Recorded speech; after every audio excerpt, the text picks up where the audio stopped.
Nous avons déjà toutes et tous entendu des histoires qui peuvent être macabres, horribles, stressantes, angoissantes à travers l'application Uber. Dans la vidéo du jour, vous allez voir que pour une fois, nous sommes sur un plot twist concernant le déroulé de cette histoire. Bonjour à toutes, bonjour à tous, bienvenue dans cette nouvelle vidéo Murders Explained.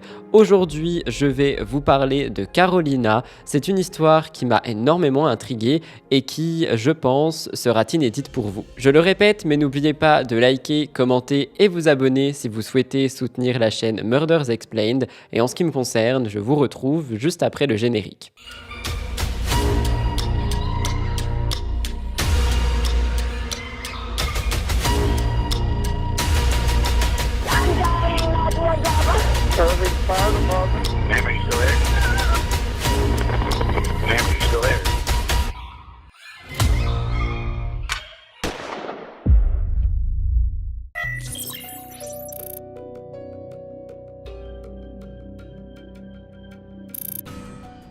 Je viens de vous le dire, mais il est vrai que la sécurité et les discussions qui concernent cette sécurité par rapport aux applications de covoiturage comme Uber ou Blablacar se concentrent davantage sur les dangers potentiels que peuvent représenter les conducteurs.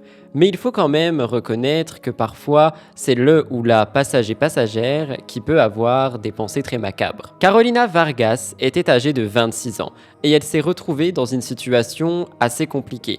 Elle venait de sortir d'une relation de 5 ans, elle se trouvait donc sans emploi et elle devait subvenir aux besoins de son frère qui partageait un logement avec elle, surtout pendant une période aussi délicate que celle de Covid-19. Avec ce contexte, vous vous rendez compte que Carolina avait pas mal de difficultés. Elle a donc décidé de tirer profit de ce qu'elle savait faire. Elle avait un permis de conduire, une voiture et du temps libre. Elle s'est dit A plus B égale, je vais proposer mes services de covoiturage. Elle a donc décidé de conduire pour l'application Uber pour pouvoir gagner un revenu supplémentaire. Cependant, vous allez voir qu'en entreprenant cette nouvelle aventure dans cette toute nouvelle entreprise, elle devait également prendre conscience des risques que ceci aurait pu engendrer du fait de transporter des inconnus dans sa propre voiture. La sécurité des conducteurs est tout aussi importante que celle des passagers et il était essentiel pour Carolina de prendre certaines précautions et de se rendre compte des dangers potentiels pour sa propre sécurité tout en réussissant à offrir un service de qualité pour les passagers. Conduire un Uber peut provoquer certains risques quand nous sommes chauffeuses, mais tout comme les chauffeurs d'ailleurs. Bien que ces risques ne soient pas souvent médiatisés, laissez-moi vous en citer quelques-uns. Premièrement, nous avons évidemment, malheureusement, la violence physique ou les agressions. Les conductrices-conducteurs peuvent être confrontés à des passagers agressifs, violents et irrespectueux. Ça peut inclure des altercations physiques, des comportements menaçants et même des agressions verbales. Même si ça reste assez rare, ça peut constituer une source d'angoisse et de préoccupation pour les conducteurs et aussi les conductrices, en particulier lorsque ils travaillent ou elles travaillent tard le soir ou alors lorsqu'ils doivent se rendre dans des quartiers moins sûrs. Deuxième point, le harcèlement sexuel. Les conductrices peuvent être victimes de harcèlement de la part de passagers, qu'il s'agisse de commentaires inappropriés, de gestes déplacés ou de demandes non désirées. C'est une forme de harcèlement qui peut malheureusement être assez impactante, angoissante et préoccupante car l'environnement de travail peut devenir assez hostile finalement et affecter le bien-être mental, émotionnel et psychologique des conducteurs et des conductrices. Enfin, le dernier point que je voulais noter était évidemment le risque de vol et de vandalisme.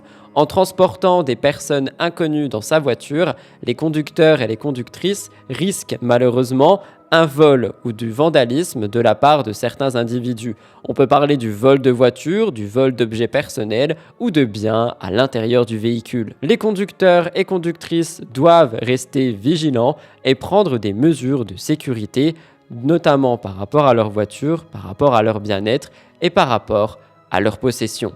Espérons que Carolina ait pris ses sécurités. Plongeons-nous dans son histoire.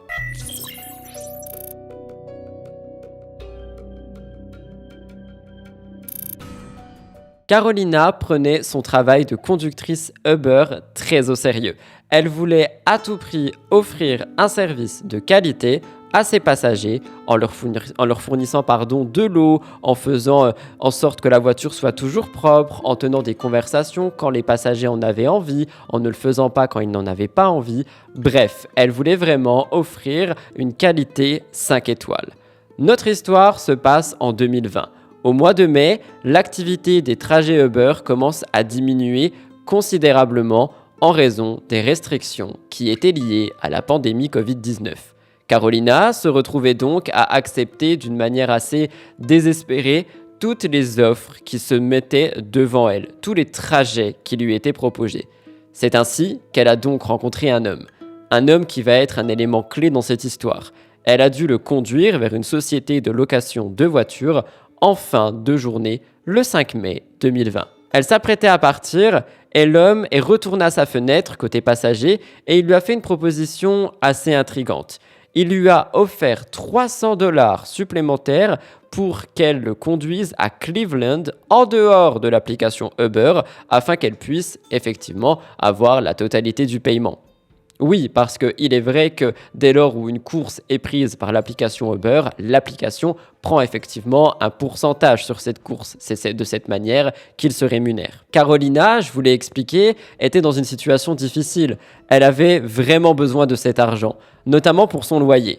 Donc cette proposition était alléchante et pour elle, elle était vraiment tombée du ciel. Elle accepte l'accord et elle pense que les $300 garantiraient que son loyer soit complètement payé. Bam, une facture en moins, un stress en moins. Pour faciliter la communication, pour les voyages à venir avec cet homme, les deux se sont échangés leur numéro de téléphone. C'est une décision qui allait prendre un tournant dans la vie de Carolina, étant donné que toute cette situation allait devenir bien plus compliquée, bien plus risquée et bien plus sombre que tout ce qu'elle pouvait s'attendre. Elle a donc littéralement ouvert la porte à une suite d'événements qui va déterminer toute sa vie. Toute sa vie allait être bouleversée de manière inattendue. 2 jours après la première rencontre avec cet homme, vous aurez son nom à la fin de la vidéo, il la recontacte. Il contacte Carolina et il organise leur prochain trajet. Elle arrive donc le lendemain matin à l'hôtel Hampton Inn pour le récupérer. Et des caméras de surveillance capturent Carolina qui aide son passager à charger tous les bagages dans son SUV. Avant de prendre la route, l'homme demande à Carolina la permission de fumer une cigarette. Quelque chose qu'elle accepte et au même moment, elle était en train de texter sa mère pour lui expliquer un petit peu que cet homme allait vraiment subvenir à tous ses besoins, que les trajets qu'il lui proposait étaient extrêmement bien payés, etc., etc. Donc elle était très reconnaissante envers cet homme, à tel point où elle a décidé de le prendre en photo et de faire de cette photo un envoi en pièce jointe pour sa maman. Vous voyez la photo à l'écran et je vous le dis d'ores et déjà, c'était une photo et un hasard qui vont lui permettre d'avoir pas mal de choses par la suite. La pluie commence à tomber. Carolina met en place les essuie-glaces pour évidemment garder les vitres dégagées. Elle se met en route vers Cleveland avec son passager à l'arrière. En cours de route, ils rencontrent un petit peu de trafic, tous les deux. Donc, il lui donne des conseils, le passager, en lui disant de prendre une route un petit peu plus déviée, que c'est un raccourci et qu'il n'y aura personne. Carolina a confiance en cet homme, donc elle suit ses instructions et elle change de route. Comme beaucoup de conducteurs Uber d'ailleurs, Carolina avait désactivé son GPS étant donné qu'elle faisait complètement confiance à son passager récurrent qui lui donnait de l'argent, qui n'avait rien montré de malveillant jusque-là. Cependant, elle va se rendre compte que le temps de trajet était en train de s'allonger au lieu de diminuer comme c'était prévu. Avant qu'elle ait à peine le temps de poser une question ou de se dire que la situation était étrange, ou peut-être de se dire que l'homme qu'elle était en train de conduire n'était pas si gentil que ça, celui-ci sortit un couteau et le plaça sous sa gorge. L'attitude autrefois bienveillante de cet homme s'est transformée en un homme effrayant. Il lui a dit « Continue de conduire, ne t'arrête pas et ne ralentis pas ». Carolina sent son cœur qui commence à battre de plus en plus vite. Elle est en train d'essayer de garder son calme tout en obéissant aux ordres de son agresseur. Elle a vraiment son esprit qui se met en alerte, elle est en train de réaliser que tout ce qui est en train de se passer, c'était vraiment pas prévu et elle cherche un moyen de s'échapper de cette situation.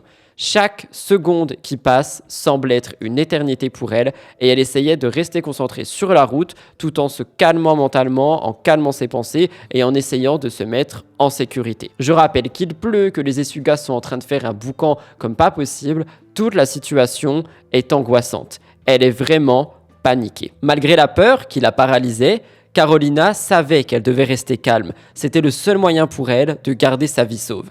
Elle s'est donc concentrée sur sa respiration, elle a essayé de maîtriser sa panique et elle gardait un œil sur la route. Chaque virage, chaque intersection, chaque panneau, tout ce qui se passait sur la route était pour elle une occasion d'essayer de s'échapper de cette situation.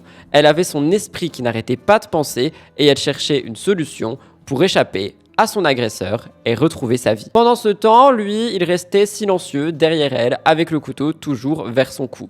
Chaque mouvement qu'il faisait était une menace pour Carolina, chaque parole était un rappel qu'elle était dans une situation de danger, mais malgré toute la terreur, elle n'a pas voulu se laisser abattre. Elle était déterminée pour sa vie, elle voulait retrouver sa sécurité et reprendre le contrôle. La route commençait vraiment à devenir interminable. En fait, elle était juste très longue, on dirait qu'il n'y avait pas de bout à cette route et chaque kilomètre augmentait son angoisse parce qu'elle se demandait réellement où cette course allait la mener, où est-ce qu'elle allait aller, où est-ce qu'il l'emmenait. Son esprit était en train de bouillir littéralement et elle cherchait une issue à cette situation. Au milieu de toute cette horreur, elle a eu un petit espoir. Elle ne voulait pas céder à la peur. Il y a une voix dans sa tête qui lui disait « Ne cède pas à la peur. Je ne suis pas dans une situation qui va mettre fin à mes jours. Je suis déterminée à survivre. » Elle voulait se battre pour sa vie et trouver un moyen de s'échapper de cet enfer.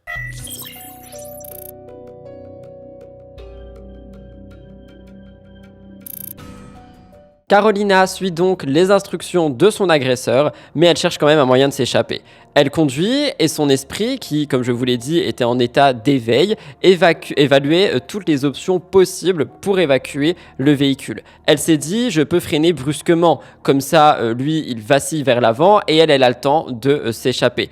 Elle a aussi réalisé qu'il n'y avait personne derrière elle qui la suivait de près, que donc ça serait très compliqué. Donc à chaque voiture qui passait en face, elle se disait, au pire, je fonce dedans, comme ça, on provoque un accident et je peux tout raconter, mais elle n'a pas envie de mettre les autres en danger, donc c'était assez compliqué. Et le temps commençait à presser. L'agresseur de Carolina lui demande son téléphone et elle savait qu'elle devait agir rapidement pour se sortir de là. Elle a donc pris une décision instantanée, spontanée, sans hésitation. Elle prend son téléphone, elle défait sa ceinture de sécurité, elle ouvre la porte de la voiture et elle saute à travers la voiture. Elle savait que sa vie dépendait de cette décision, mais c'était le moment. Elle a pris son courage à deux mains et elle a jeté son corps à travers la voiture sur la route qui roulait à plus de 90 km/h. Son corps a été projeté sur la route mouillée, il a roulé sur plusieurs mètres et il s'est arrêté. Elle était en pleine douleur, elle a senti sa jambe être écrasée par sa propre voiture, elle continuait de rouler, mais sa jambe n'a pas été brisée par miracle. Carolina reprend ses esprits, elle se rend compte qu'elle est sur le sol, que son corps est vraiment impacté par cette chute, ses blessures étaient sévères, un menton cassé, des dents qui n'étaient plus là, des bras écorchés et une hémorragie cérébrale. La douleur était insupportable, mais malgré tout, ce qu'elle se disait, c'est qu'elle était en vie. Elle savait qu'elle avait pris la bonne décision de se jeter hors de cette voiture. Elle a préféré choisir la vie plutôt que de suivre son agresseur, malgré les blessures. Des minutes se sont écoulées et on a pu avoir une voiture qui est arrivée. Mais avant ça, je vous rappelle que Carolina avait son téléphone. Elle a donc appelé sa mère assez rapidement. Sa mère, la seule chose qu'elle a entendue, c'est sa fille qui était en train de sangloter, qui lui disait qu'elle avait mal. Et donc, elle a tout de suite appelé le 911. Et puis, d'autres personnes sont arrivées sur la route. Eux aussi sont sortis de la voiture, sont allés examiner Carolina et ont appelé le 911.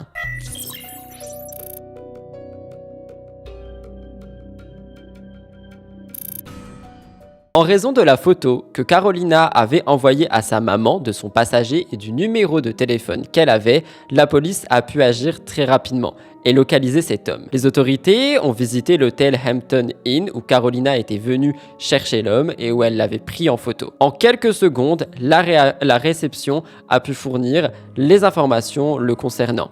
Chris Miller, 51 ans. Il s'agissait d'un chauffeur de camion qui vivait à quelques minutes de l'hôtel où il séjournait. Pendant ce temps, Carolina, elle avait retrouvé sa maman à l'hôpital. Elles étaient vraiment anxieuses par rapport aux nouvelles qui allaient arriver.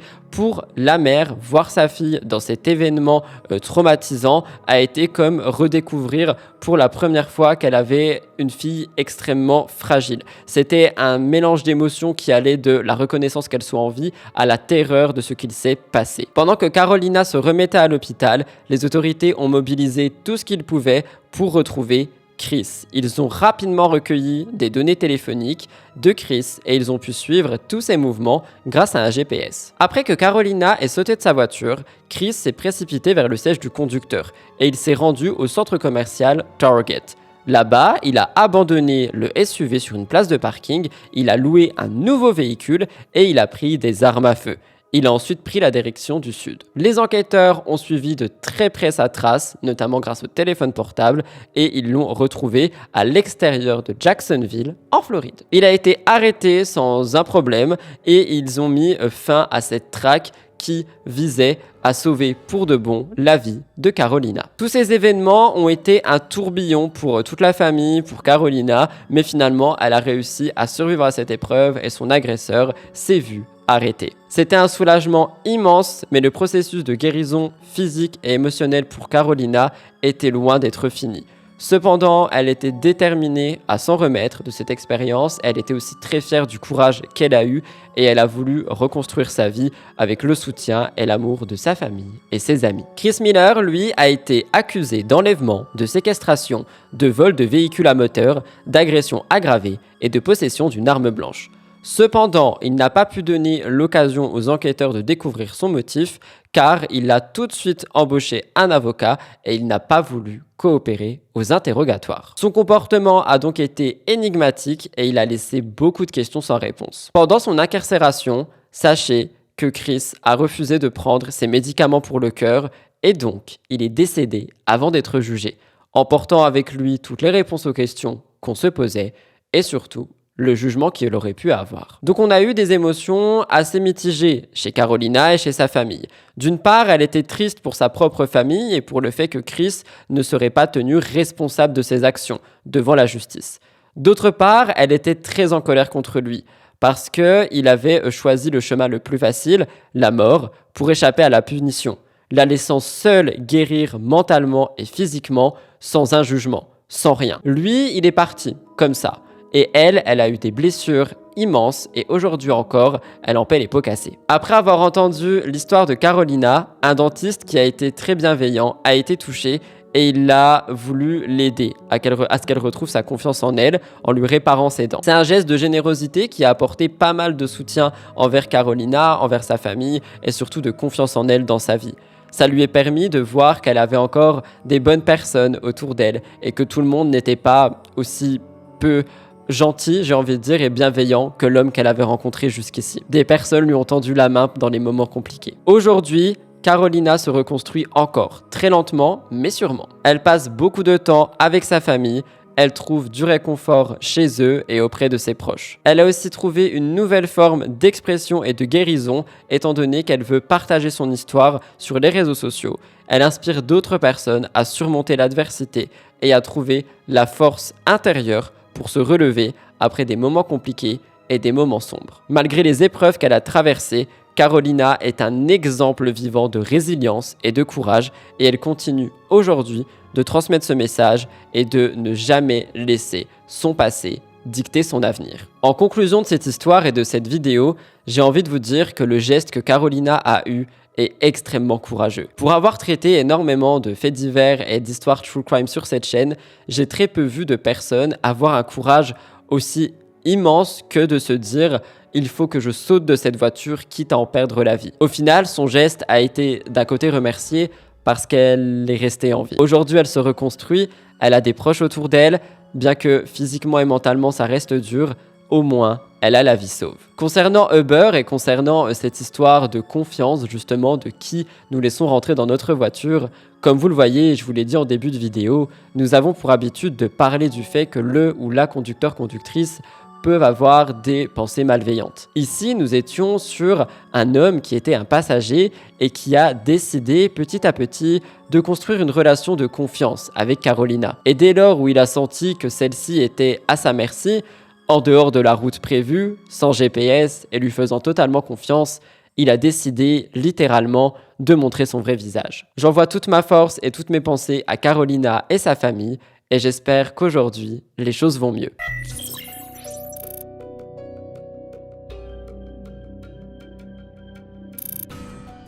Voilà tout le monde pour cette vidéo True Crime. Alors je vous avoue que je sais pas si elle vous a intéressé dans le sens où on n'est pas sur un crime, un meurtre, etc.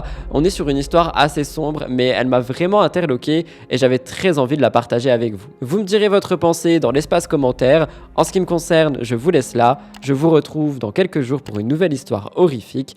Et jusque-lors, prenez grand soin de vous.